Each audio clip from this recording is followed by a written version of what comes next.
Hello students, welcome to DNS. मैं आपकी zoology tutor याशिता ma'am. आज हम लोग इस लेक्चर में पढ़ेंगे कि इसेंशियल और नॉन इसेंशियल अमीनो एसिड क्या होता है। ठीक है, तो पिछले लेक्चर में हम लोग पढ़े थे कि इसेंशियल और नॉन इसेंशियल अमीनो एसिड क्या होता है। Essential amino acid those amino acids which are not synthesized within the body and hence they are necessary to be consumed through diet are called essential amino acid because they are not synthesized within the body.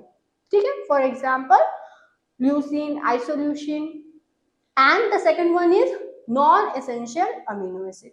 Those amino acid which are synthesized within the body, hence they are not required to be consumed through diet, are called non-essential amino acid. For example, glycine, alanine.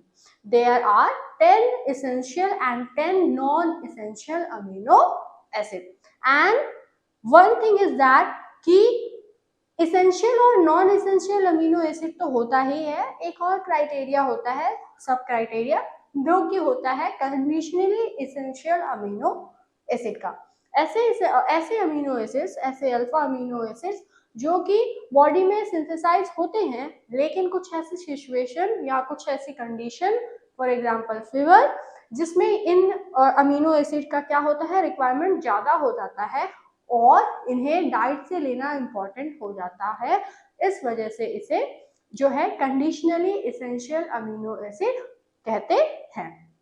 ये इसके example क्या है, ये आपका काम है, हम आपको बोले थे, आपको बताना है।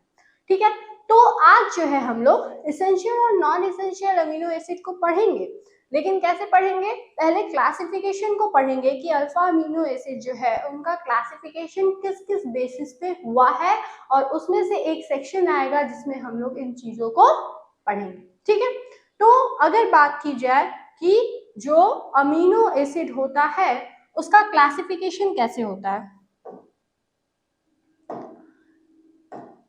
सिंपली अमीनो एसिड जो है उनमें हम लोग कौन से अमीनो एसिड को पढ़ रहे हैं, अल्फा अमीनो एसिड का, जिसका स्ट्रक्चर कुछ इस तरह से होता है।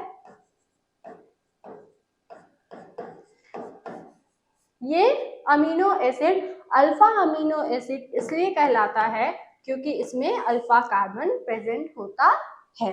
ये कार्बोक्सिलिक एसिड वाला ग्रुप, ये नाइट्रो अमीन ग्रुप, ठीक है, अमीनो ग्रुप, ये जो है हाइड्रोजन एटम, और ये वेरिएबल ग्रुप या आर ग्रुप।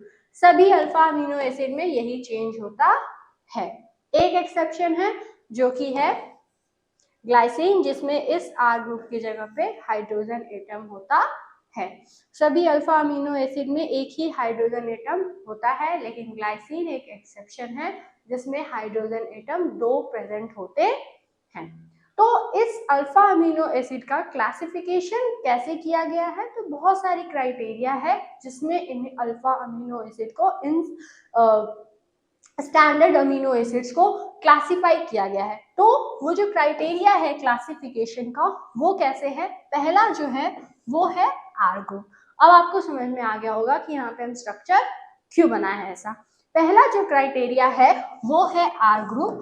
आर ग्रुप हर अमीनो एसिड में, हर अल्फा अमीनो एसिड में डिफरेंट होता है, और इसी आर ग्रुप की वजह से कि किस तरह का आर ग्रुप है, ये अल्फा अमीनो एसिड जो है फर्दर इनकी क्लासिफिकेशन की गई है। दूसरा जो क्राइटेरिया है वो है पोलैरिटी का और आर ग्रुप का। ठीक है, पोलैरिटी किस तरह से है उस अल्फा अमीनो ग्रुप में, और आर ग्रुप कैसा है, इस हिसाब से अल्फा अमीनो एसिड को क्लासिफाई किया गया है। तीसरा जो डिस्ट्रीब्यूशन है वो है डिस्ट्रीब्यूशन इन प्रोटीन, और जो चौथा डिस्ट्रीब्यूशन है वो है न्यूट्रिशनल रिक्वायरमेंट। तो ये जो न्यूट्रिशनल रिक्वायरमेंट है इसी में इसेंशियल अमीनो एसिड और नॉन इसेंशियल अमीनो एसिड को बताया गया है, जिसमें हम लोग पढ़ेंगे। तो सबसे पहले जो क्राइटेरिया है वो क्लासिफिकेशन का क्राइटेरिया जिसमें अल्फा अमीनो एसिड को क्लासिफाई किया गया है वो है बेस्ड ऑन आर ग्रुप। ये जो आर ग्रुप प्रेजेंट है,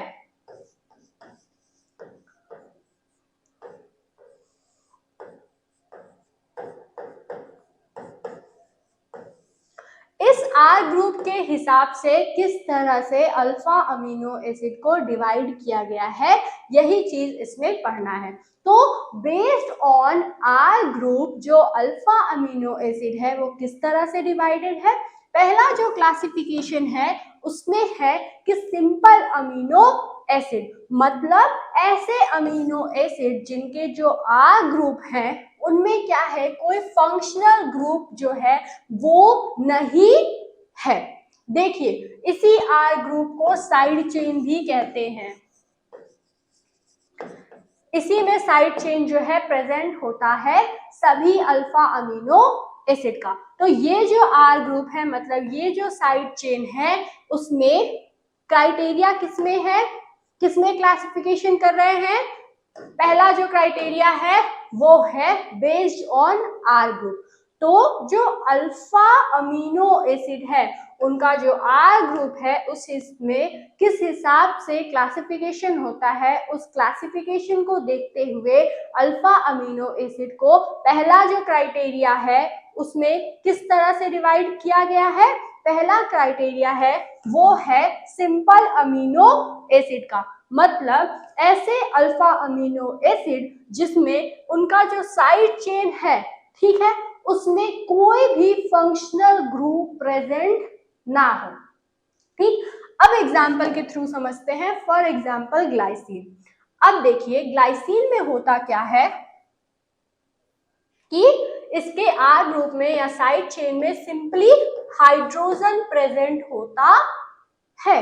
हाइड्रोजन प्रेजेंट है मतलब कोई फंक्शनल ग्रुप यहाँ पे प्रेजेंट है नहीं है। मतलब ये जो अल्फा अमीनो एसिड है वो कैसा अमीनो एसिड हुआ, सिंपल अमीनो एसिड। ठीक है, फॉर एग्जांपल यहाँ पे एलानीन का भी है। एलानीन में क्या होता है, CH3। ठीक है, तो कोई जब फंक्शनल ग्रुप ना प्रेजेंट हो इस साइड चेन में तो उसको कहते हैं सिंपल अमीनो एसिड। इस सिंपल अमीनो एसिड का एग्जाम्पल क्या है, ग्लाइसिन, वैलिन, एलानिन, ल्यूसीन और आइसोल्यूसिन। ल्यूसीन और आइसोल्यूसिन का जब स्ट्रक्चर आप देखेंगे तो उसमें कोई भी ऐसा फंक्शनल ग्रुप नहीं है, बस एक में क्या है कि स्ट्रेट चेन है कार्बन का और एक में ब्रांच चेन है, बस कोई फंक्शनल ग्रुप नहीं है। इस वजह से इसको क्या कहते हैं, सिंपल अमीनो एसिड भी कहते हैं। मतलब सॉरी, सिंपल अमीनो एसिड के अंदर इनको जो है रखा गया है। ये सभी एग्जाम्पल हैं सिंपल अमीनो एसिड का। सेकेंड जो है वो है hydroxy amino acid. Hydroxy amino acid का मतलब ऐसा अमीनो एसिड, ऐसा अल्फा अमीनो एसिड जिनका जो आर ग्रुप है उसमें हाइड्रोक्सी ग्रुप प्रेजेंट हो। हाइड्रोक्सी अमीनो एसिड का मतलब ऐसे अमीनो एसिड जिनके अंदर उनका जो साइड चेन है, मतलब वही जो आर ग्रुप है, वेरिएबल ग्रुप है, उसमें कौन सा ग्रुप हो, हाइड्रोक्सिल ग्रुप हो। हाइड्रोक्सिल मतलब OH ग्रुप हो। तो इनका जो एग्जाम्पल है वो है सेरीन और थ्रियोनिन। इसीलिए हम आपको बार बार कह रहे हैं कि जितने भी अल्फा अमीनो एसिड है उनका स्ट्रक्चर आपको याद रहना चाहिए। याद रहेगा स्ट्रक्चर तब आपको इतना सब कुछ रटने की जरूरत नहीं पड़ेगी। उसमें होगा क्या कि 3 चीज तो कॉमन ही है।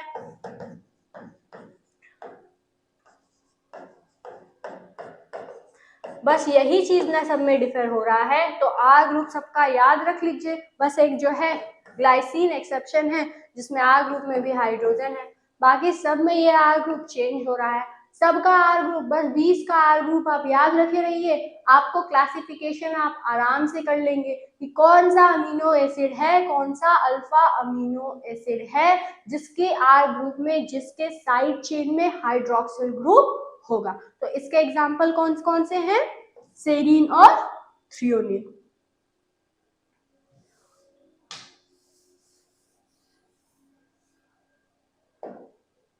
फर्दर जो सल्फर कंटेनिंग अमीनो एसिड्स हैं वो कौन से होते हैं? सल्फर कंटेनिंग अमीनो एसिड कहने का मतलब ऐसे अल्फा अमीनो एसिड जिनके साइड चेन में जो है सल्फर कंटेन हो, मतलब सल्फर उनके साइड चेन में प्रेजेंट हो। तो ऐसे अमीनो एसिड जिनके साइड चेन में वेरिएबल ग्रुप में या आर ग्रुप कह लीजिए उसमें सल्फर प्रेजेंट होता है, वैसे अमीनो एसिड दो हैं जो कि हैं मिथ्योनिन और सिस्टीन, जिसका शॉर्टकट भी हम आपको बताए थे MSC। ये हो गया सल्फर, ये हो गया मिथ्योनिन और सिस्टीन। फर्दर जो है एरोमेटिक अमीनो एसिड होता है। एरोमेटिक अमीनो एसिड मतलब ऐसे अमीनो एसिड जिनके साइड चेन में एरोमेटिक कंपाउंड प्रेजेंट हो, ठीक है, एरोमेटिक ग्रुप प्रेजेंट हो। Have a benzene ring in their side chain. Aromatic amino acid ऐसे अमीनो एसिड होते हैं जिनका जो साइड चेन है, जो आर ग्रुप है, उसमें क्या प्रेजेंट हो? उसमें बेंजीन प्रेजेंट हो। बेंजीन का स्ट्रक्चर कैसा होता है?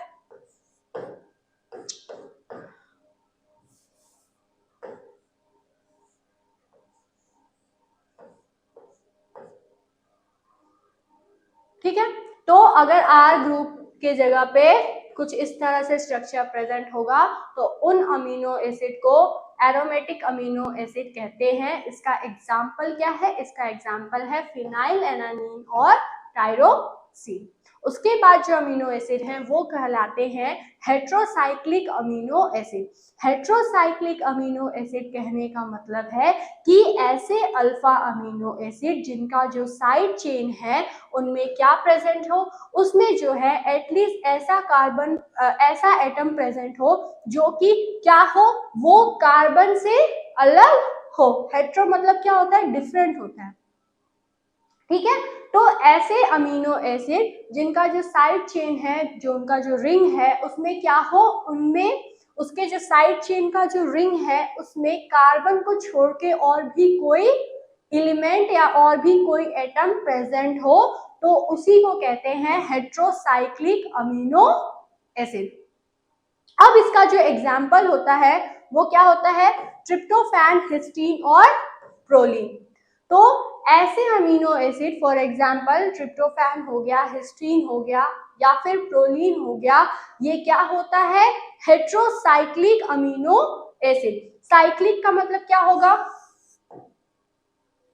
कि उसके आर ग्रुप में साइक्लिक कंपाउंड प्रेजेंट होगा, और इस साइक्लिक कंपाउंड में हेट्रो इसके आगे लगा हुआ है, मतलब इस साइक्लिक जो कंपाउंड उसमें प्रेजेंट है, साइड चेन में जो साइक्लिक कंपाउंड प्रेजेंट है उसमें कार्बन को छोड़कर अगर कोई और एलिमेंट, कोई और एटम भी प्रेजेंट होगा तो उस अल्फा अमीनो एसिड को हेट्रोसाइक्लिक अमीनो एसिड कहते हैं। तो इसे आप नोट डाउन कर लीजिए।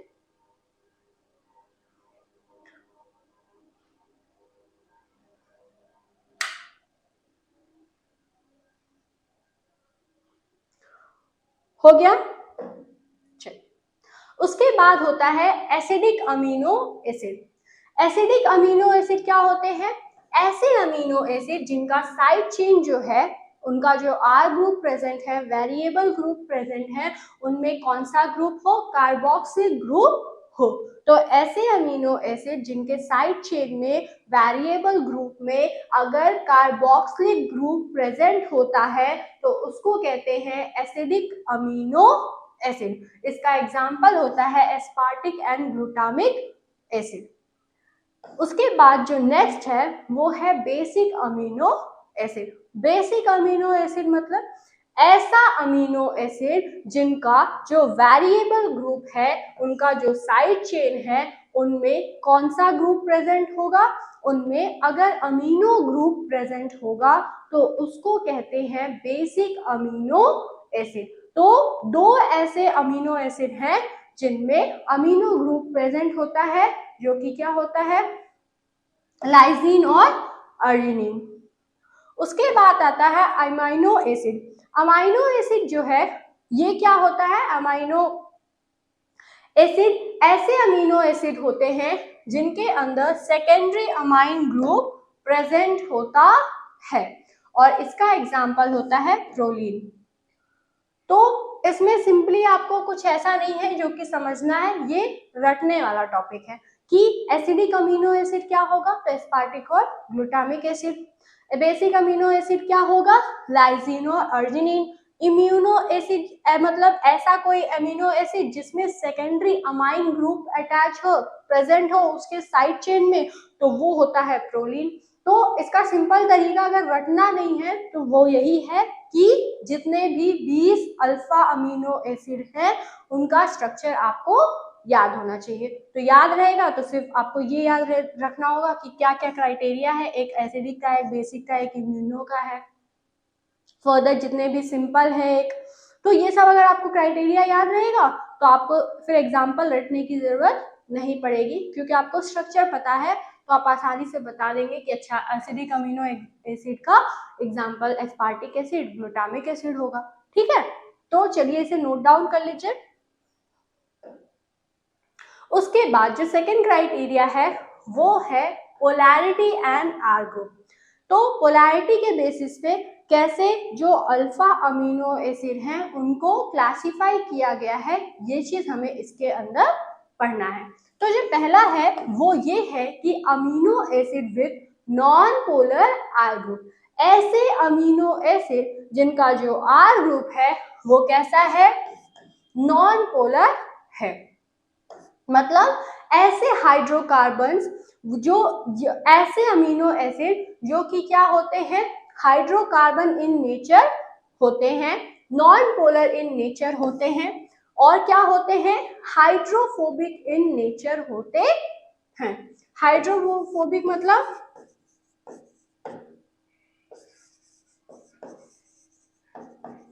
वाटर रिपेलिंग या फिर वाटर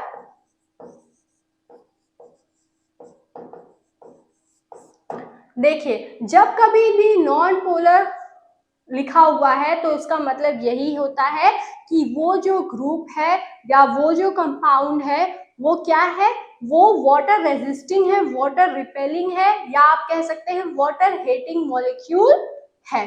क्यों, क्योंकि पोलर में क्या होता है, पार्शियल नेगेटिव और पार्शियल पॉजिटिव का कंसेप्ट होता है, और जो नॉन पोलर कंपाउंड्स होते हैं, एलिमेंट्स होते हैं, उनमें क्या होता है, ये ऐसे कंपाउंड या एलिमेंट या ग्रुप होते हैं जो कि वाटर हीटिंग होते हैं, वाटर रिपेलिंग होते हैं, और सिंपली ये हाइड्रोकार्बन्स होते हैं। तो ऐसा आर ग्रुप जो कि क्या हो, नॉन पोलर इन नेचर हो। मतलब इसमें ये पढ़ना है कि जो आर ग्रुप प्रेजेंट होता है, साइड चेन प्रेजेंट होता है, उसकी पोलैरिटी कैसी होती है, वो पोलर होता है या नॉन पोलर होता है, इस हिसाब से अल्फा अमीनो एसिड को क्लासिफाई करना। तो उसमें जो पहला है वो ये है कि अमीनो एसिड, ऐसे अमीनो एसिड जिनके पास जो आर ग्रुप है वो क्या है, नॉन पोलर है। तो ऐसे अमीनो एसिड जिनका आर ग्रुप नॉन पोलर होता है उनकी क्या क्या प्रॉपर्टी होती है, उनकी ये प्रॉपर्टी होती है कि वो हाइड्रोकार्बन इन नेचर होते हैं, हाइड्रोफोबिक इन नेचर होते हैं, और उनका जो चेन होता है वो कैसा होता है, एलिफैटिक एंड एरोमेटिक ग्रुप होते हैं। मतलब या तो एलिफैटिक या तो एरोमेटिक ग्रुप होता है। फॉर एग्जाम्पल अगर एलिफेटिक आर ग्रुप है, ठीक है, तो इन एलिफेटिक आर ग्रुप के अंदर क्या एग्जाम्पल होता है, तो वो है एलेनिन, वैलिन, ल्यूसीन, आइसोल्यूसिन और क्लोरीन। उसके बाद अगर एरोमेटिक ग्रुप इसमें प्रेजेंट है, मतलब नॉन पोलर आर ग्रुप का अमीनो एसिड जिसमें एरोमेटिक ग्रुप अगर प्रेजेंट है उसके साइड चेन में, तो उसका एग्जाम्पल क्या होता है, फिनाइल एलानिन, ट्रिप्टोफैन और मिथ्योनिन। मिथ्योनिन में क्या प्रेजेंट होता है, सल्फर। ठीक है, तो ये जो है आई होप बहुत ही सिंपल टॉपिक है, आपको समझ में आ गया होगा। इसको थोड़ा सा जो है प्रैक्टिस के ऊपर डिपेंड करेगा, 2-3 बार आप लिखिए और फिर पढ़िए, आपको समझ में आ जाएगा। ठीक है, चलिए उसके बाद होता है amino acid with polar but अनचार्ज R group. पहला क्राइटेरिया क्या था? पहला क्राइटेरिया ये था कि R ग्रुप है और ये R ग्रुप जो है नॉन पोलर होगा। मतलब ऐसा अमीनो एसिड, ऐसा अल्फा अमीनो एसिड जिसका जो R ग्रुप है वो नॉन पोलर है। और फर्दर इसके अंदर जो सब डिविजन्स थे वो ये थे कि या तो उसका जो नॉन पोलर R ग्रुप है उसका जो साइड चेन होगा या तो वो क्या होगा, एलिफैटिक होगा, या तो वो जो है एरोमेटिक होगा। तो इसको आप साइड में बना लीजिएगा ताकि आपको समझ में आ जाए। उसके बाद जो दूसरी क्राइटेरिया है वो क्या है? दूसरी क्राइटेरिया ये है कि अल्फा अमीनो एसिड, दूसरा जो क्लासिफिकेशन है उसके अंदर, ठीक है, उसका जो डिवीजन है वो क्या है? ऐसे अमीनो एसिड जिनमें जो R ग्रुप है वो पोलर है, लेकिन जो R ग्रुप प्रेजेंट है वो कैसा है? अनचार्ज इन नेचर है। मतलब ये आप पहले नोट डाउन कर लीजिए। हो गया? चलिए, दूसरा जो है वो ये है कि R ग्रुप प्रेजेंट है और ये जो R ग्रुप प्रेजेंट है उसका जो अमीनो एसिड जिसमें ये R ग्रुप प्रेजेंट है, ये R ग्रुप कैसा है? पोलर R ग्रुप है लेकिन अनचार्ज है। मतलब कोई चार्ज इसमें ज्यादा प्रेजेंट, मतलब कोई चार्ज इसमें प्रेजेंट नहीं है। मतलब ऐसी क्राइटेरिया जिसमें जो अमीनो एसिड के जो साइड चेन है, जो R ग्रुप है, वो पोलर इन नेचर है बट अनचार्ज है। तो अगर इसकी प्रॉपर्टी की बात की जाए तो ऐसे अमीनो एसिड जो कि पोलर है और न्यूट्रल पीएच वैल्यू उसके पास है, ठीक है। तो ऐसा कोई भी अमीनो एसिड जिसका पोलर R ग्रुप है और उसका अगर पीएच की बात की जाए तो वो पीएच न्यूट्रल वैल्यू पे है। इसका एग्जांपल होता है glycine, serine, threonine, cysteine, tyrosine, glutamine और एस्पैरागिन। ठीक है, चलिए नोट डाउन कर लीजिए।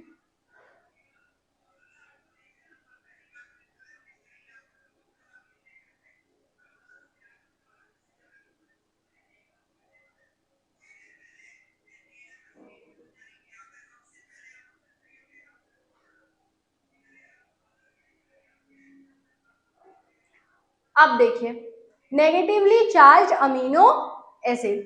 नेगेटिवली चार्ज अमीनो एसिड का मतलब ये है कि ऐसे अमीनो एसिड जिसमें क्या है, अभी हम लोग पढ़ क्या रहे हैं?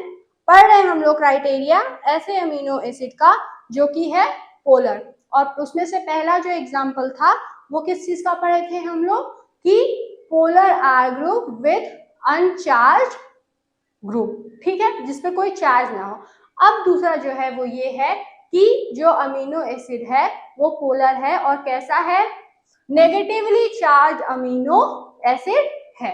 मतलब ऐसे साइड चेन, ऐसे अमीनो एसिड जिनका जो साइड चेन है R ग्रुप है, उनके पास एक्स्ट्रा कार्बोक्सिलिक ग्रुप प्रेजेंट है और उनके पास एक डिसोसिएबल प्रोटॉन प्रेजेंट है। यहाँ पे जो है एक एक्स्ट्रा कार्बोक्सिलिक ग्रुप इसलिए लिखा हुआ है क्योंकि देखिए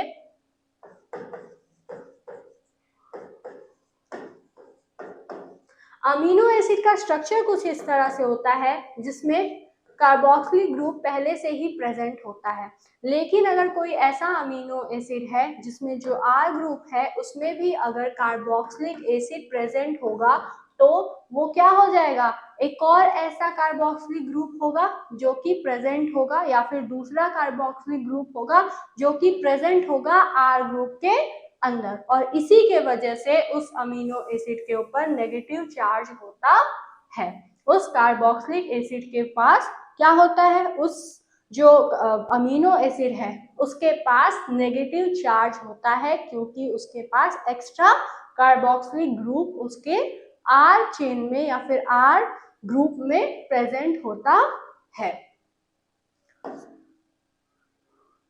और ये जो अमीनो एसिड होते हैं इनके पास होता क्या है, इलेक्ट्रोकेमिकल बिहेवियर होता है टू द प्रोटीन्स।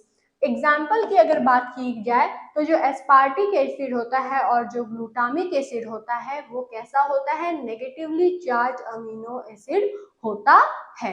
देखिए यहाँ पे जो है एस्पार्टिक एसिड का स्ट्रक्चर बना हुआ है जिसमें ये हो गया अल्फा कार्बन, ये हो गया पहला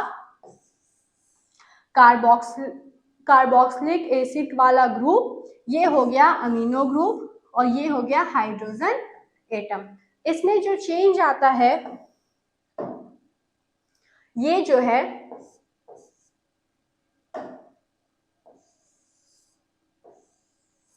ये हो गया इसका आर ग्रुप और इस आर ग्रुप में ये देखिए यहां से लेके ये पोर्शन ये क्या है, कार्बोक्सिलिक एसिड का ग्रुप है जो कि प्रेजेंट है एस्पार्टिक एसिड में।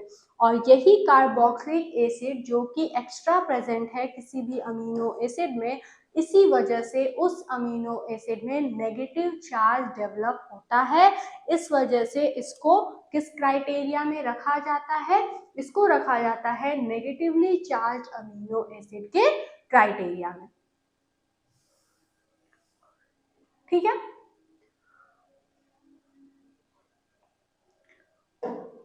अब देखिए इसके बाद आता है positively charge amino acid. Positively charge amino acid का मतलब ये है कि ऐसा अमीनो एसिड जिसके आर ग्रुप में, जिसके साइड चेन में, जिसके वेरिएबल चेन में, देखिएगा एक चीज है आर ग्रुप, वेरिएबल ग्रुप और साइड चेन, ये तीनों एक ही चीज है। ठीक है, अगर इसका कहीं पे लिखा है कि साइड चेन या फिर कहीं पे लिखा है आर ग्रुप या कहीं पे मेंशन है वेरिएबल ग्रुप, तो इससे आप कंफ्यूज मत होइएगा, ये तीनों का मतलब ही साइड चेन ही होता है। तो जो पढ़ रहे हैं हम लोग वो ये है कि पॉजिटिवली चार्ज अमीनो एसिड, तो ऐसे अमीनो एसिड जिनके आर ग्रुप में अमीनो ग्रुप प्रेजेंट हो जो कि एक्स्ट्रा है, इसी वजह से उस अमीनो एसिड पर पॉजिटिव चार्ज डेवलप होता है, जिसकी वजह से उसे पॉजिटिवली चार्ज अमीनो एसिड कहते हैं। क्योंकि नॉर्मली क्या होता है कि एक अमीनो एसिड के पास, देखिए यहाँ पे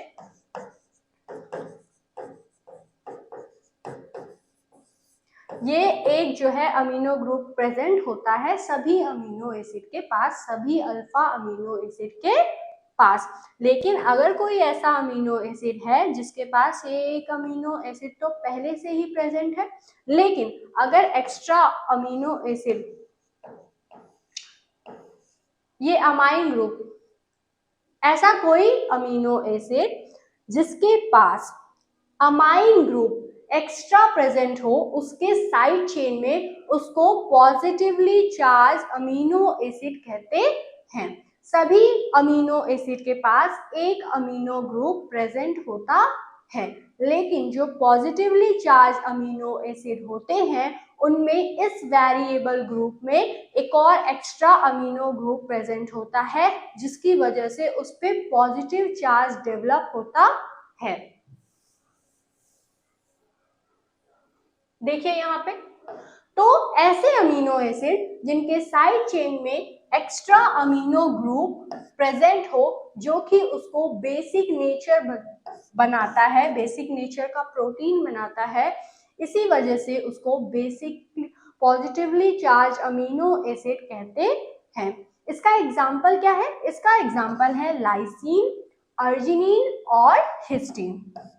यहाँ पे लाइसीन का स्ट्रक्चर बना हुआ है जिसमें देखिए ये हो गया अल्फा कार्बन, ये हो गया कार्बोक्सिलिक ग्रुप, ये हो गया अमीनो ग्रुप, ये हो गया हाइड्रोजन एटम और ये है इसका साइड चेन। इसके साइड चेन में एट लास्ट आप देखिए यहाँ पे एक और अमीनो ग्रुप प्रेजेंट है किसके स्ट्रक्चर में, लाइसिन के स्ट्रक्चर में, जो कि इसको पॉजिटिव चार्ज दे रहा है और इसी वजह से इसको पॉजिटिवली चार्ज अमीनो एसिड कहते हैं। तो जब भी आप अगर एग्जाम्पल बना रहे हैं, एग्जाम्पल मेंशन कर रहे हैं, तो उसके साथ उस अमीनो एसिड का किसी एक का स्ट्रक्चर अगर आप बना देंगे तो वो अच्छे से और समझ में आ जाएगा कि क्यों इस अमीनो एसिड को इस क्राइटेरिया में रखा गया है। ठीक है।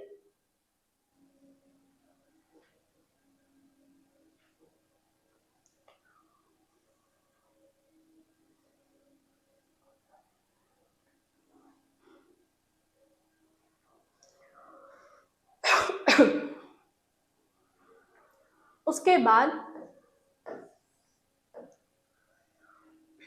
जो तीसरा क्राइटेरिया है अमीनो एसिड का क्लासिफिकेशन का, वो है डिस्ट्रीब्यूशन इन प्रोटीन। पहला क्राइटेरिया क्या था,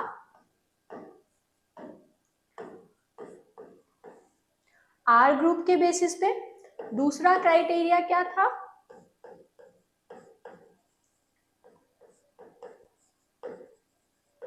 polarity and are group.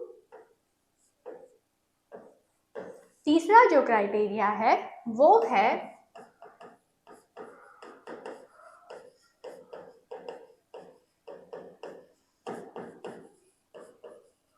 Distribution in protein. तो जो डिस्ट्रीब्यूशन हो रहा है अमीनो एसिड का, डिस्ट्रीब्यूशन इन प्रोटीन के बेसिस पे कैसे उसे क्लासिफाई किया गया है, वही इसमें हम लोग पढ़ेंगे। तो जो पहला है वो है स्टैंडर्ड प्रोटीन अमीनो एसिड। ऐसे अमीनो एसिड जो कि यूज किए जाते हैं प्रोटीन्स को बनाने में। ठीक है, जितने भी अमीनो एसिड प्रेजेंट हैं वो सारे के सारे प्रोटीन बनाने में यूज नहीं किए जाते हैं।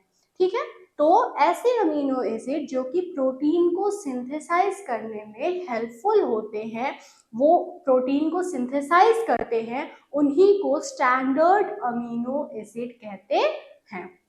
और यही स्टैंडर्ड अमीनो एसिड कौन होते हैं, alpha amino acid. Recognised by ribosome auto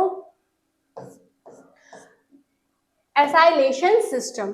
ठीक है, एग्जाम्पल ऐसे स्टैंडर्ड प्रोटीन अमीनो एसिड जो कि प्रोटीन बनाने में हेल्पफुल होते हैं, उन्हें क्या कहते हैं, स्टैंडर्ड अमीनो एसिड कहते हैं। इसका जो एग्जाम्पल होता है वो होता है हिस्टीन, आइसोल्यूसिन, ल्यूसीन, लाइसिन। ठीक है, इसे आप नोट डाउन कर लीजिए।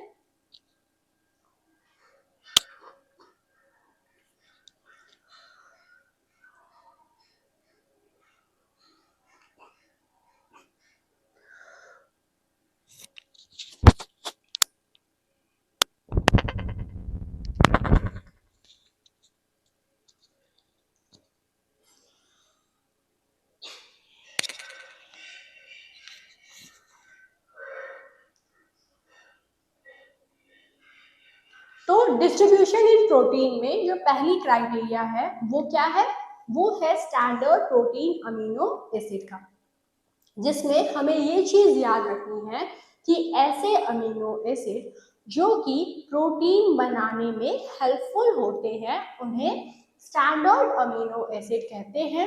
इसका जो एग्जाम्पल है वो है histidine, isoleucine, leucine, lysine, methionine, phenylalanine, threonine, tryptophan और वैलिन।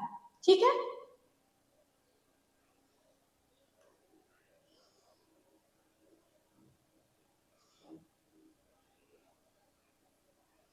उसके बाद जो सेकंड है वो है non standard protein amino acid. Non standard protein amino acid क्या होता है, देखिए ऐसे अमीनो एसिड जो कि क्या होते हैं, रिक्वायर्ड नहीं होते हैं प्रोटीन बनाने में।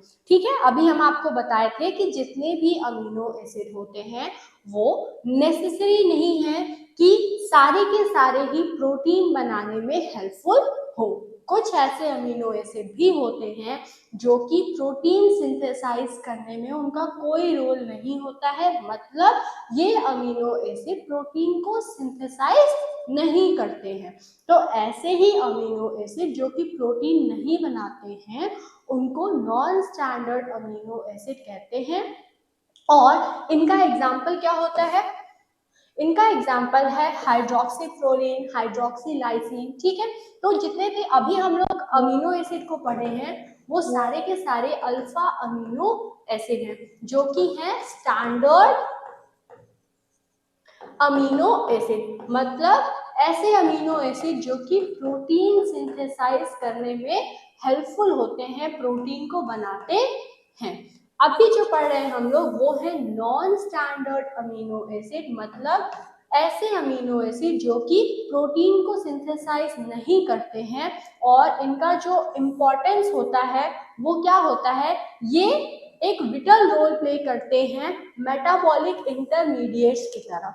ठीक है, इसका जो एग्जाम्पल है वो है हाइड्रोक्सीप्रोलिन, हाइड्रोक्सीलाइसिन। तो इसे बहुत ज्यादा याद करने की जरूरत नहीं है, एक या दो इसका एग्जाम्पल आप पढ़िए। एग्जाम में ऐसा पूछा जा सकता है कि नॉन स्टैंडर्ड अमीनो एसिड क्या होता है। स्टैंडर्ड तो पता चल गया कि alpha amino acid standard amino acid होता है, क्या इनका काम है वो भी पता चल गया। लेकिन नॉन स्टैंडर्ड अमीनो एसिड क्या होता है और अगर ये प्रोटीन को नहीं सिंथेसाइज कर रहा है तो ये काम क्या कर रहा है? तो इसका जो काम होता है वो होता है मेटाबॉलिक इंटरमीडिएट्स की तरह, और इसके एग्जाम्पल यहाँ पे मेंशन है।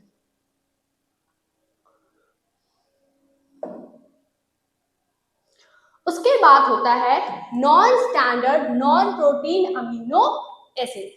ऐसे अमीनो एसिड जो कि क्या होते हैं, ये डेरिवेटिव होते हैं अमीनो एसिड का और ये रोल प्ले करते हैं मेटाबॉलिज्म में। मतलब ऐसे अमीनो एसिड जो कि डेरिवेटिव्स होते हैं अमीनो एसिड्स के, ठीक है, और इनका जो रोल होता है ना ही ये प्रोटीन को सिंथेसाइज करते हैं ना इंटरमीडिएट्स की तरह वर्क करते हैं। इनका जो रोल होता है वो मेटाबॉलिज्म में होता है।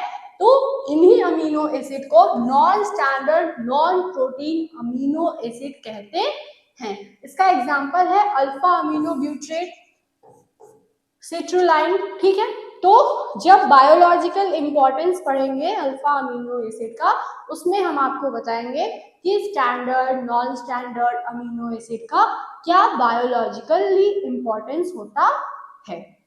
अभी के लिए आप ये जानते रहिए कि जो non standard non protein amino acid होता है वो ऐसा अमीनो एसिड होता है जो कि डेरिवेटिव होता है अमीनो एसिड का और ये जो है मेटाबॉलिज्म में हेल्पफुल होता है। इसका एक example for example alpha amino ब्यूट्रेट। ठीक है, इससे ज्यादा बहुत ज्यादा याद करने की जरूरत इसे नहीं है।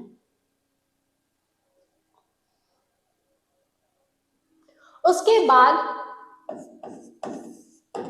जो फोर्थ और सबसे मोस्ट इम्पॉर्टेंट क्लासिफिकेशन है वो है बेस्ड ऑन न्यूट्रिशनल रिक्वायरमेंट।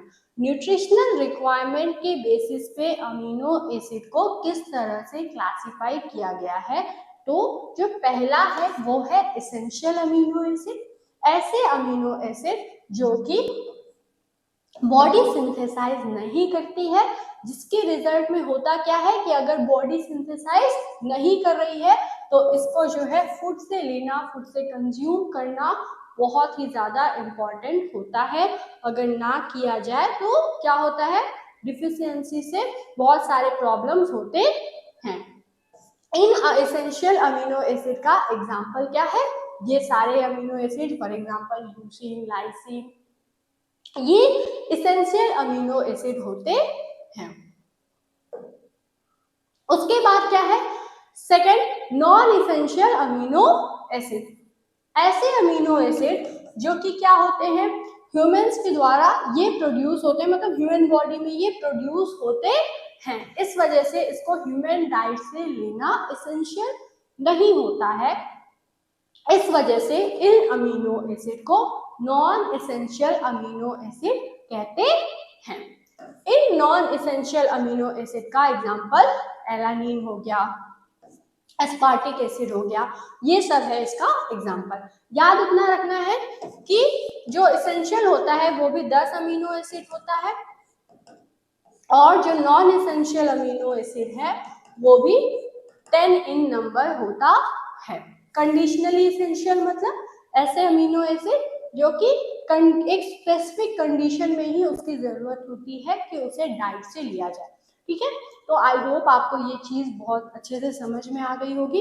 इसको पिछले लेक्चर में भी हम आपको बताए थे, इस लेक्चर में भी इसलिए बताए हैं क्योंकि क्लासिफिकेशन के अंदर इसको पढ़ना था। ठीक है, तो आई होप आपको इसेंशियल और नॉन इसेंशियल अमीनो एसिड अच्छे से समझ में आ गया होगा और क्लासिफिकेशन भी अच्छे से समझ में आ गया होगा कि अमीनो एसिड का क्लासिफिकेशन कैसे किया जाता है। पहले आर ग्रुप, फिर उसके बाद पोलैरिटी और आर ग्रुप, उसके बाद कि ये प्रोटीन बना रहा है या नहीं, और एट लास्ट की न्यूट्रिशनल रिक्वायरमेंट, बॉडी की रिक्वायरमेंट अमीनो एसिड में कैसे होती है और कैसे अमीनो एसिड को न्यूट्रिशनल रिक्वायरमेंट के हिसाब से क्लासीफाई किया गया है। अगर आपको ये लेक्चर जो है समझ में आया है और ये आपके लिए हेल्पफुल है और आप चाहते हैं कि आपका जो सिलेबस है उसके अंदर जितने टॉपिक्स हैं उसे आप पढ़ें और अच्छे से समझें, तो आप BNS एडुकेयर ऐप को प्ले स्टोर से डाउनलोड करके इनरोल हो सकते हैं। और अगर कोई कंफ्यूजन है तो इस नंबर पे कॉल करके भी पूछ सकते हैं। इस समय देखिए यहाँ पे ऑफर भी चल रहा है। ये जो कोर्स है 1 साल के लिए इसकी वैलिडिटी होती है और ये जो आपका सिलेबस है वो विद इन 3 मंथ्स कंप्लीट हो जाएगा पूरा सिलेबस। यहाँ पे आपको मिलेगा प्रीवियस ईयर क्वेश्चन पेपर और जितने भी जो सब्जेक्ट हैं उनके जो नोट्स हैं वो भी आपको यहाँ पे अवेलेबल होंगे। तो आई होप आपके लिए ये जो है हेल्पफुल रहेगा। मिलते हैं हम लोग नेक्स्ट लेक्चर में एक नए टॉपिक के साथ।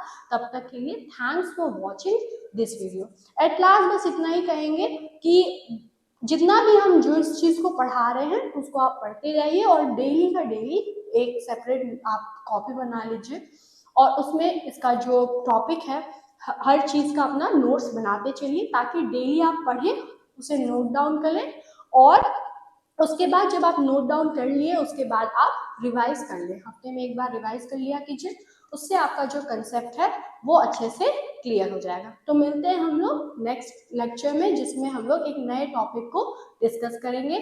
Thanks for watching this video.